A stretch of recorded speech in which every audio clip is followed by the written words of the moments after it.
তুমি আমার রাজবাড়ির রানী, আমি তোমাকে ভালোবাসবো যেমন ভালোবাসতাম। একবার তুমি শুধু বলো মুসার আল্লাহ মিথ্যা আর আমি আল্লাহ ফেরাউন ভালো সত্য। নবী মুসার ফেরাউনের কথা শুনে মা আসিয়ার বুকের পাটা ইমানদার কাকে বলে? মা আসিয়া একটা হাত উপরের দিকে চালাতে পারে না, তুলতে পারে না, শুধু আঙুলটা সোজা করে বলে লা ইলাহা ইল্লাল্লাহু মুসা কালিমুল্লাহ। ফেরাউন একটা লাথি মারে, আবার ফিরে চলে আসে। বড় টেনশনে মগ্ন। সন্ধ্যাবেলা মনে মনে করে যায় এখন বুঝি আমার আসিয়া, এখন বুঝি আমার ভক্ত হয়েছে, আমার কথা শুনবে। সন্ধ্যেবেলা গিয়ে বলে আসিয়া এখন কি তোমার জ্ঞান ফেরে নাই? এখন কি তোমার চেতনা হলো না? আমাকে আল্লাহ বলে মানো, খোদা বলে মানো, আমাকে রব বলে মানো, মুসার রবকে মিথ্যা বলে মানো। আসিয়া আবার বলে লা ইলাহা ইল্লাল্লাহ মুসা কালিমুল্লাহ। আবার লাথি মেরে চলে আসে। সপ্তাহকাল হয়ে গেল। আসে আস্তে আস্তে দুর্বল হয়ে গেল। এবার মরে যাবে, চোখে পর্দা পড়ে গেছে, আর বাঁচবে না। এক ঘট পানিও 7 দিনে দেওয়া হলো না। নবী মুসা আলাইহিস সালাম মা আসে আবার মারা যাবে, আল্লাহর কাছে হাত তুলতে পারলো না। অমন অবস্থায় আকাশের দিকে মুখটা তুলে দোয়া করছে, আল্লাহ রব্বি বিনিলি বাইতান ফিল জান্নাহ ওয়া নাজ্জিনি মিন ফিরআউনা ওয়া আমালিহি ওয়া নাজ্জিনি মিনাল কওমিজ জালিমিন। রব্বুল আলামিন আমাকে ফেরাউনের হাত থেকে বাঁচাও, আর ফেরাউনের যত জালেম লোক আছে এদের থেকে তুমি আমাকে নাজাত দাও আল্লাহ। আর আমি যদি তোমার জন্য বিউজ্জতি হই, আমি ছিলাম রাজরানী, এখন আমি বিউজ্জতি, আমি হলাম অপমানী। রব্বুল আলামিন আমার জন্য তোমার জান্নাতে একটা ঘর বানিয়ে দাও। আরে মুসলমান, জীবন যদি যায় আল্লাহর জন্য যদি দাঁড়াতে পারো, যা দোয়া করবে আল্লাহ তোমার দোয়া কবুল করবে। আসিয়া দোয়া করলেন, আল্লাহ সঙ্গে সঙ্গে আকাশের দোর ফাঁকা করে দিল। আসিয়াকে বলেন, আসিয়া উপর দিকে তাকা, তুই দোয়া করেছিস, আমি আল্লাহ কবুল করেছি। মৃত্যুর আগে তোর জান্নাতের ঘরটা একবার দেখে দে। আমার ভাইরা, হয়তো কোনো নবীরও এমন নসিব হয়নি, কিন্তু আসিয়া আকাশের দিকে তাকালেন, চোখের পর্দা উড়ে গেল, আকাশের দরজা খুলে গেল, 7টা আকাশের দরজা খুলে গেল। আল্লাহর আরশে মুআল্লার পাশে আল্লাহর বানানো আসিয়ার জান্নাতের ঘর আল্লাহর আরশে মুআল্লার পাশে দাঁড় করিয়ে দিয়েছে। উপরে লেখা আছে হাদা বাইতে আসিয়া জাওজাতে ফিরাউন, ফিরাউনের বিবি আসিয়ার এটাই হলো জান্নাতের ঘর। আসিয়া উপর দিকে তাকায়, আস্তে আস্তে করে ঠান্ডা হয়ে গেল। আল্লাহর আরশে মুআল্লা জান্নাতের ঘর দেখতে দেখতে দুনিয়া থেকে বিদায় নিয়েছে রে ভাই। ফিরাউনের বিবি আসিয়া জান্নাতি জান্নাতি জান্নাতি।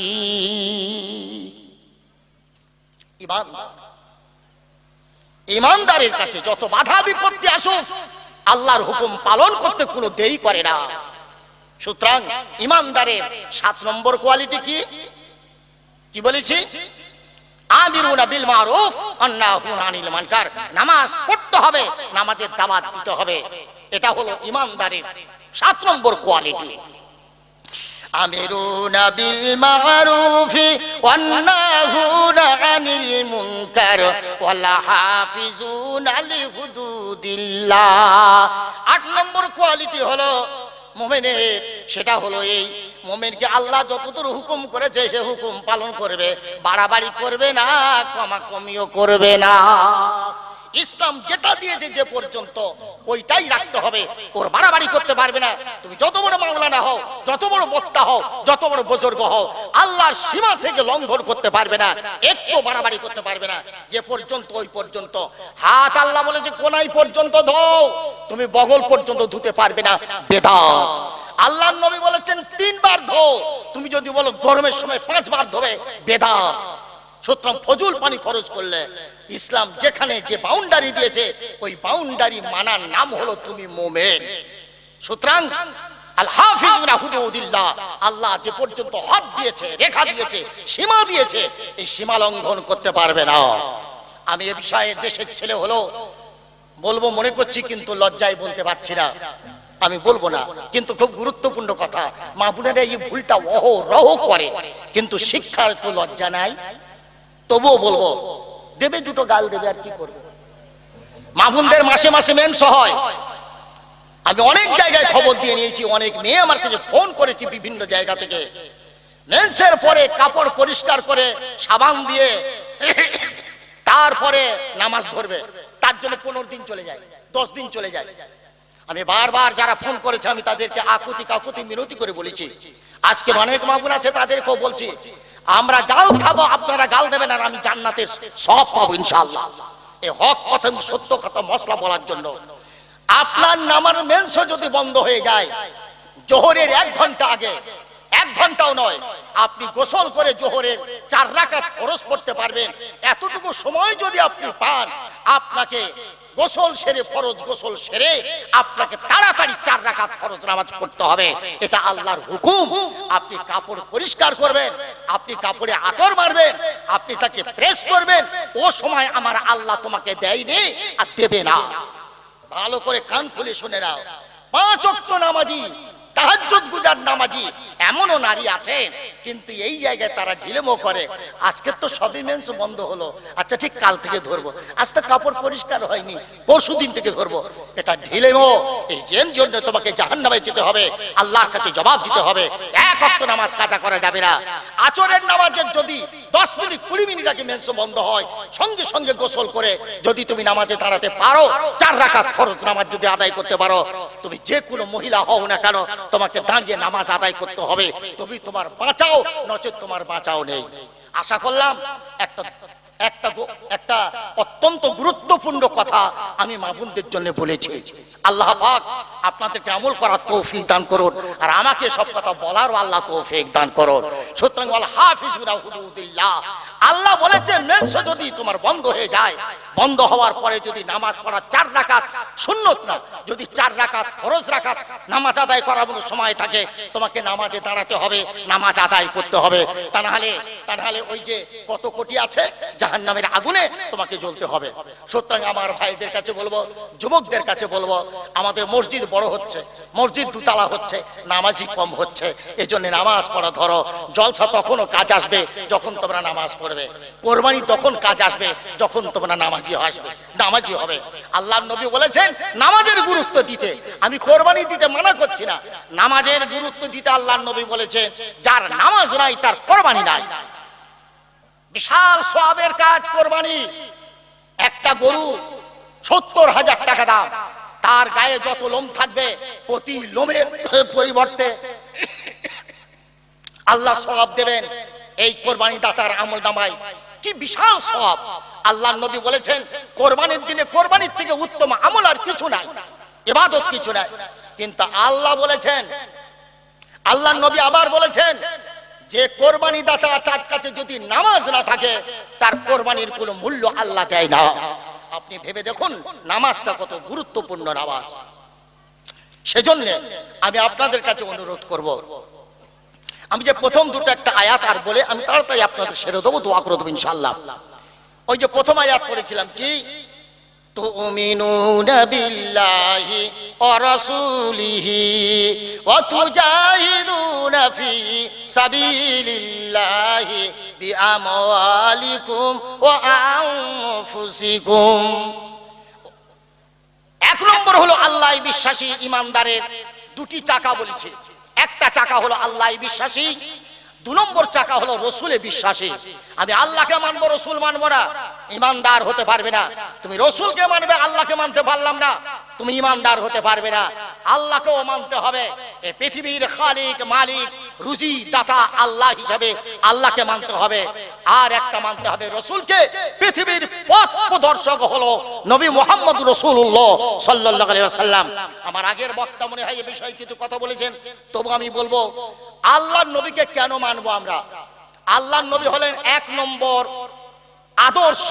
আদর্শ নাগরিক, নবী হলেন আদর্শ স্বামী, নবী হলেন আদর্শ নাগর, স্বামী আদর্শ পিতা, নবী হলেন আদর্শ বিচারক, নবী হলেন যেদিকে তাকাবেন আল্লাহর নবী এক নম্বর আদর্শ। এই জন্য নবীকে মানবো, এই জন্য নবীর আদর্শে আমি বিচারক হব, নবীর আদর্শে নেতা হব, নবীর আদর্শে আমি বাদশা হব, নবীর আদর্শে আমি স্বামী হব, নবীর আদর্শে আমি একটা সন্তানের মা হব, নবীর আদর্শে আমি সব কিছু হতে পারি। এজন্য নবীর কাছ থেকে ধার করতে হবে সকলকে। আমার নবীর থেকে বড় আর কেউ নাই। যে যত বলো অমুক মহান তমুক মহান, ওই মহান, কেউ মহান না। মহান হলেন মহান নবী মুহাম্মদুর রাসূলুল্লাহ সাল্লাল্লাহু আলাইহি ওয়াসাল্লাম। আজ একজন হিন্দু পণ্ডিত বক্তব্য দিচ্ছিলেন, আমার খুব ভালো লাগতেছিল। তিনি বলছেন, সারা মুসলমানেরা, আমার বিশ্বাস গোটা পৃথিবীতে আমেরিকা আর ইসরায়েলের মতন এই রকম শয়তান দুটো ইরানের হাতে নাস্তা নাবুদ হয়ে মুসলমানরা বলবান হবে গোটা পৃথিবীতে। জোরে বলেন সুবহানাল্লাহ। এটা আমার কথা না, আমি এই মাত্র একটু আগে একজন হিন্দু পণ্ডিত, ভারতবর্ষে হিন্দু পণ্ডিতের মুখে বক্তব্যটা শুনলাম। তারা পণ্ডিত, তারা ধর্ম সম্পর্কে অনেক কিছু জানেন।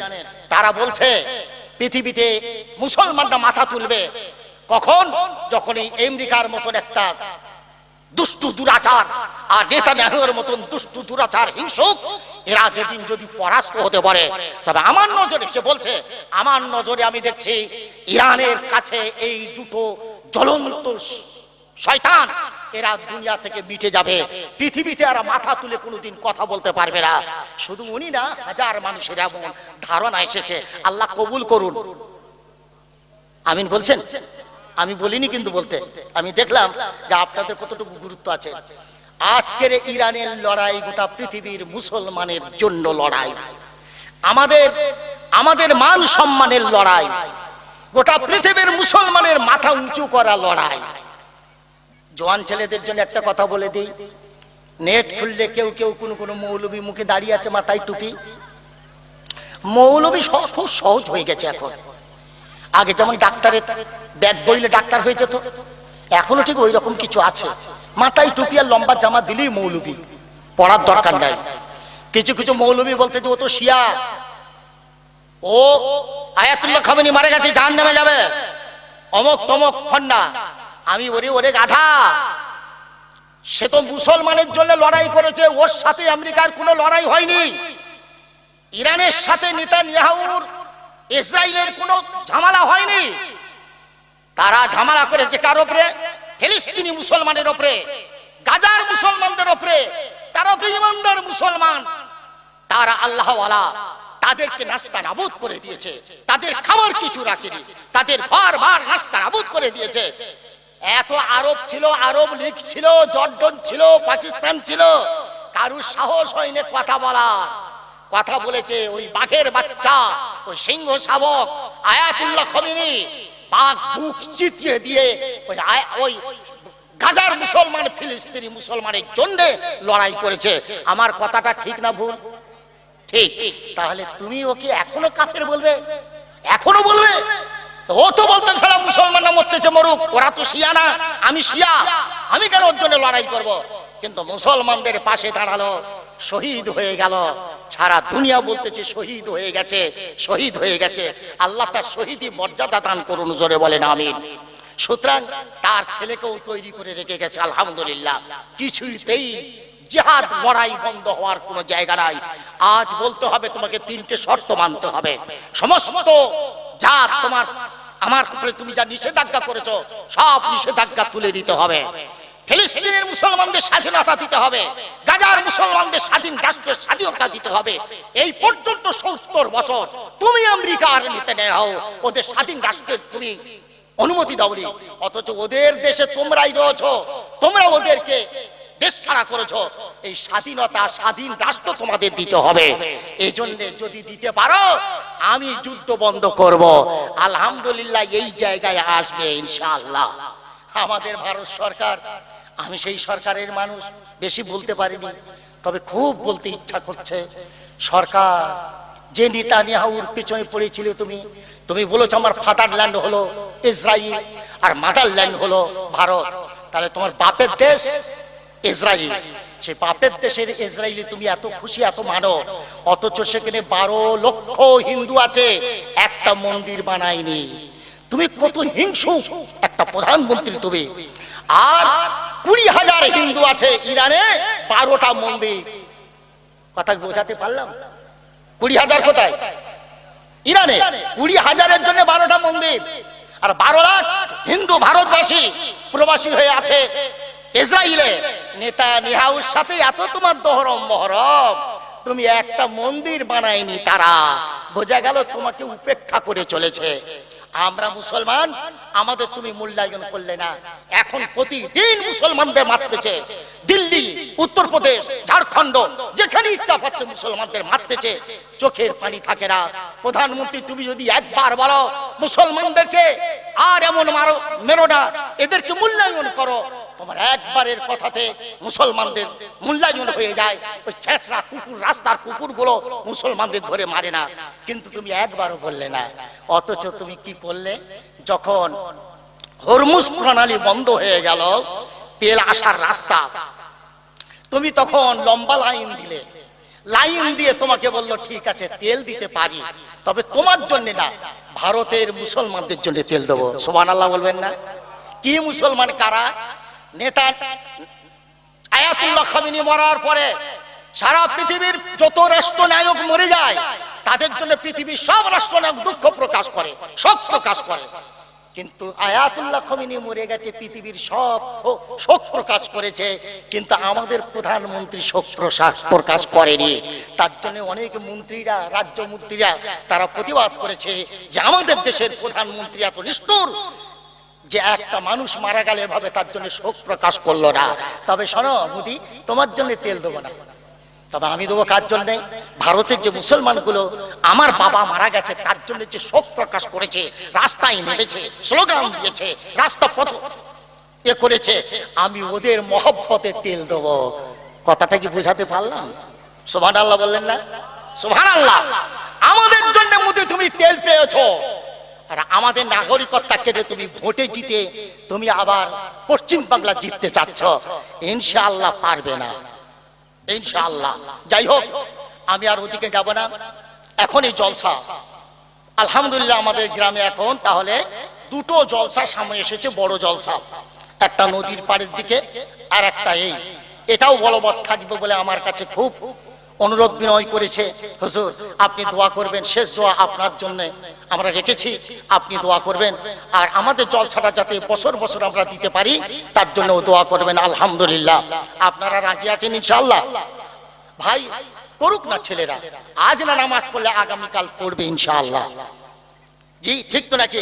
এখন ওদের যদি বলি তোরা জলসা দিবি না, তোরা নামাজ পড়ছিনি যেহেতু, ওরা বলবে তাহলে এক কাজ করি, জলসা যখন দিতে পারবো না তাহলে আগামীকাল একটা ওই রূপসজ্জা দেবো, ওই হেরে বেড়ে তেরে দেবো, আর ডেক বাজাবো, যা হচ্ছে। এটা করা কি ভালো হবে? তার জন্য অন্তত যা করছে আলহামদুলিল্লাহ। আর আমরা সকল দোয়া করি আল্লাহ সব জলসার কমিটিকে হিদায়াত দান করুন, জোরে বলেন আমিন। এখন এই কথা বলে আপনাদের কাছে বলতে চাচ্ছে, এরাও তো খরচ করে, এই প্যান্ডেল, এই লাইটিং, মাইকিং, বক্তা, কম বেশি সবটাই খরচ আছে। এই খরচের জন্য আপনারা যেহেতু দেশের মানুষ, আর আপনাদের দেশের ছেলে আপনাদের সামনে এত সুন্দর করে সাজিয়ে গুছিয়ে এনে দিনের কথা শুনিয়ে শেষে তাবারুক দিয়ে আপনাদের সম্মানী দিয়ে ঘরে পাঠাবে, এতে খরচ হয় না? হয় না? কথা বলো, খরচ হয় তো? আমরা যদি এদের সাথে একটু তাল মিলিয়ে চলি তাহলে ওদের চাপটা কম হবে। মিলি পরমাণু পর্বত হয়, বিন্দু সিন্ধু মিলে, মানুষ তুমি মিলিবি না কিরে মিলনের নিখিলে। কবি নজরুল বলেছেন, কাতরা কাতরা পানি যদি পড়তে থাকে, একদিন যদি দেরিও হয় দরিয়া হয়ে যেতে পারে, আর বালুকোনা মিলতে মিলতে বিশাল পাহাড় পর্বত তৈরি হয়ে যেতে পারে। ও মুসলমান, তোমার পকেটের 500 টাকা, 1000 টাকা, 200 টাকা, 100 টাকা সকলে যদি আমরা এমন করে দিই, আগামী বছর জলসা সহজে হয়ে যেতে পারে। বলুন কোন আল্লাহর বান্দা আছেন? রাত লম্বা করব না, আমি তো দেশের মানুষ সব সময় বলি। বলুন তো দেখি, 20 জন আল্লাহর বান্দা আছেন 1000 টাকা করে দেবেন এক বছর পরে। শুনে নিন, প্রথম আজকে যারা বলবো আমি 1000 টাকা দেবো আগামী জলসার জন্য, আল্লাহ তার পিতা মাতার কবরে আজ থেকে সওয়াব দান করবেন। বলুন 20 জন বান্দা। দেখো কে আছে এখানে, দেখো লিখবে কে, দেখো কমিটি, দেখো এই দাদা একটু এসো, দাও খাতাটা আমার কাছে দাও, কলম তো নেই, আছে দাও।